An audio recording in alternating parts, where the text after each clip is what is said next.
All right, so I just got out of the gym doing interval training on the jump rope. So I'm doing like 30 seconds on, 30 seconds off.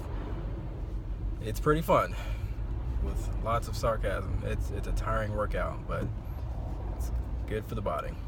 But I had a question I just thought of, and it's pretty much based on like tangible things, like say cars or houses, or is it good to say oh, that's a great car, I like that car, I want a Lamborghini, or I wish I had big mansion? Is that okay? Like when you're not yet successful, is it okay to have that kind of mindset where you're constantly thinking about things that you like and different stuff you want?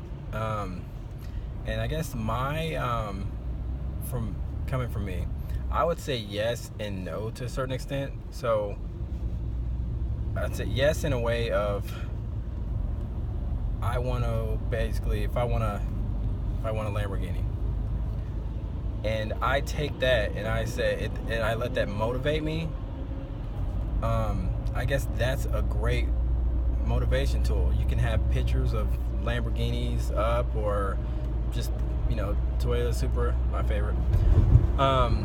Just if you have that stuff around you, it's in your mind, it's in your subconscious that you want these things, and you're going to actually put forth more effort to get those things. I hope I'm kind of explaining that clearly. So I guess in a way it is good.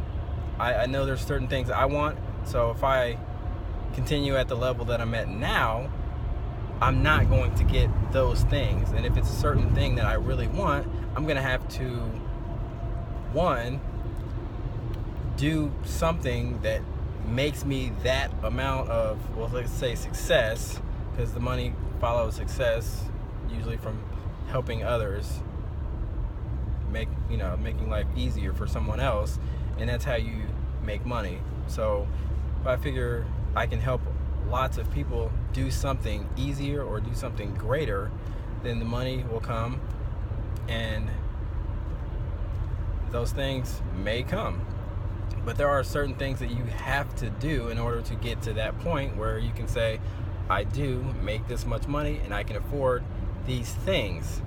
So I guess on the bad side of that, if you, let's say, idolize things and you kind of question yourself, it's definitely bad. So for example, if I say, well, this guy has this car, very expensive car, or this big house, why not me? Why can't I get these things? What did I do to deserve this? And you blame yourself for not being in the same position they are.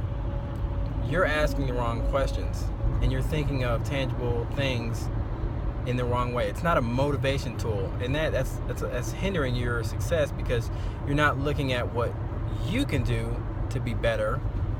You're only looking at what someone else has. So that's definitely a negative way to look at things, or just stuff that you'd like to have in the future. So I would say, instead of blaming yourself for not having those things, I would use that as a tool of motivation. It's not, oh, I don't have this. It's, well, I love that car that guy drives. What does he do? That's why I like it. Usually, guys, we always get the question. We go out to an outing, and it's like, you see a guy, he's got a suit on, or somebody you don't know. They always ask you that one question: what do you do? It's the first thing. They don't even ask you your name first. It's like, hey, what do you do? Oh, hey, I'm Brad. So it's funny that they automatically assume that you have some kind of a success, and they want to know what you do so they can better themselves. They use things that they see on first impression as tools to motivate them to say, oh, well, you do this. Well, how do you get there? How do you do that? How do you market your products or your services? What do you do to get there, and how do you stay there? That's why we get the question all the time for some reason. I'm sure women get the question as well, but it seemed like, because me, I'm a guy, I see it almost every place I go to. I get the question, oh, hey, what do you do? Oh, okay, what's that like? How long you been there? And they always want to know, that way they can basically use that for themselves. They use that information. It's all about information, and you should ask the same questions too. Hey, what do you do? Oh, good, nice to meet you. And it's a good way to build up rapport with somebody as well. What do you do? Taking some kind of an interest in what they're doing.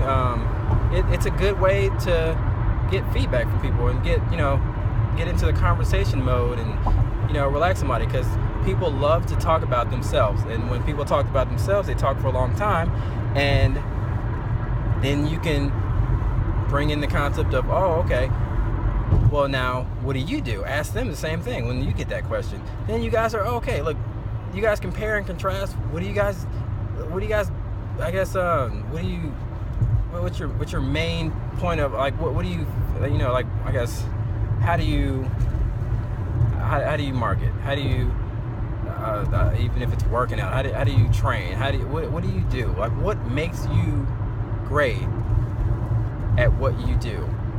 And ask the same things back. And these are things, people want to talk about what they do, what their hobbies are, their family. They love talking about that stuff.